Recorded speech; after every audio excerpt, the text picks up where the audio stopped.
May binili akong pata dito.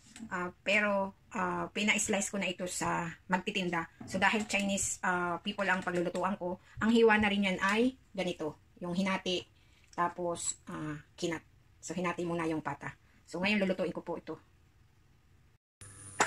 Nilagay ko dito itong pata. Pakukuluan ko yan para mawala yung amoy.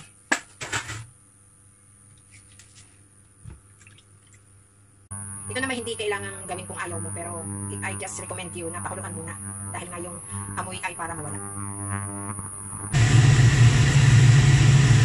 Ayan, kukunin ko na siya dahil pumunta na sa ibabaw yung pula.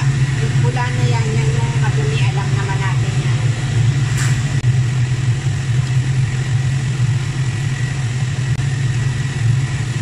So, wala na.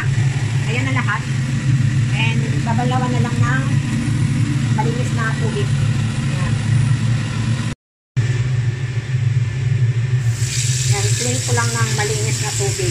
Plain water niya ito.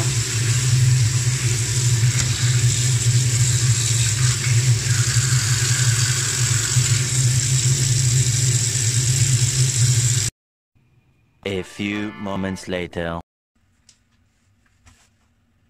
Lagyan ng cooking oil.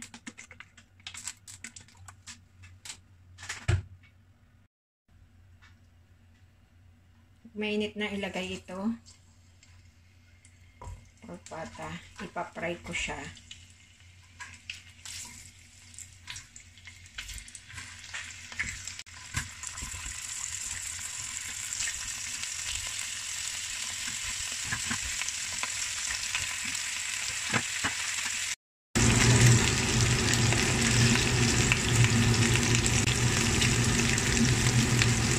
Ayan, ibaliktarin lang para maprito yung kabilaan. Both sides lang.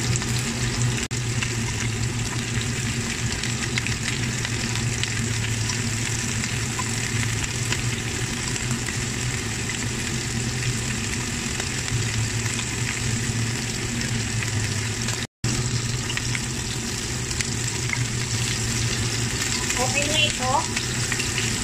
Ayan, okay na. Gagawin, ipisit aside ko siya.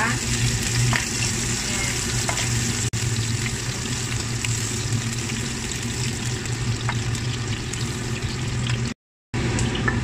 Ito na, set aside na after fry. Ayan na yun, after fry. Ngayon dito sa pinaprituhan ng pata, magigisa ako ng sibuyas,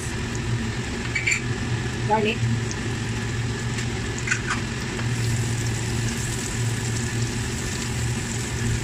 ayan, kapag mabango na, lalagay ako ng buong paminta, dahon ng laurel. So depende sa inyo kung gaano karami yung dahon ng laurel. Haluin lang.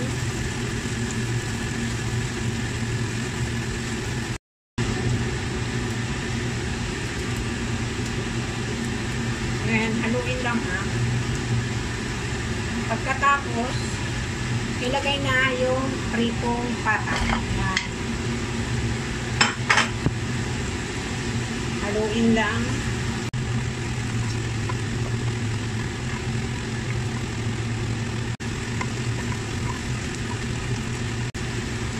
Ilagay ang toyo.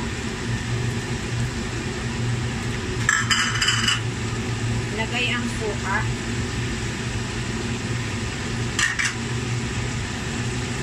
At ilagay ang Sprite.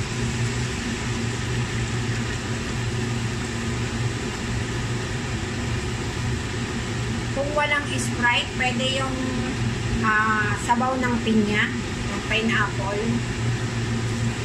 And lagyan ng tubig.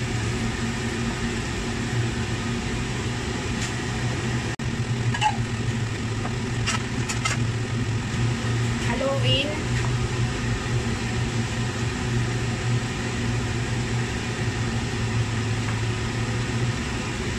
Takpan, takipan.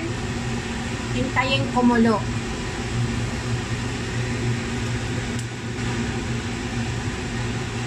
Dahil nakita kong kumulo na, alisin ang takip. Yan. Hinaan ang apoy.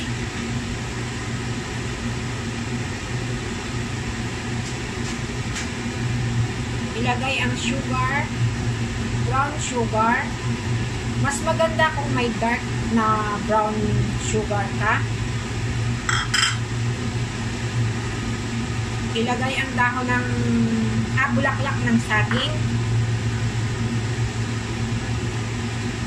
And then, black beans. Haluin. Ayan.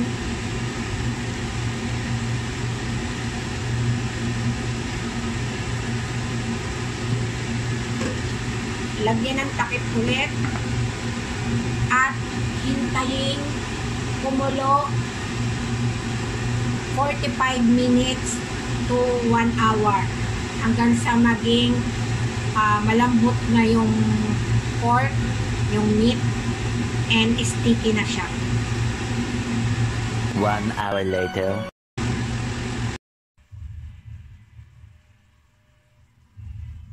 After 1 hour, buksan na natin. Doon nga pala sa pagluluto ng 1 hour, in the middle, pwede nyong halu-haluin. So, ngayon, lalagyan ko na siya ng pineapple slice. Pwede din yung chunk. Pero slice yung nabili ko eh. So, ayan. Pwede rin wala nito kung ayaw mo. So, ayan. Kalagay ng pineapple slice. Let to boil 3 minutes. And then yung soup, ilagay mo lang ng ganito. Pwedeng may kaunting soup pa, or pwedeng yung wala na. So, depende sa'yo kung ilang minuto mo pa. Pero ito po, luto na ito. Humihiwalay na yung laman sa buto niya. Pwede na guys. Kain na po tayo. Marami pong salamat sa inyong panonood. Sana po may nadagdag po sa inyong kaalaman. Marami pong salamat. Please like and follow. Bye guys.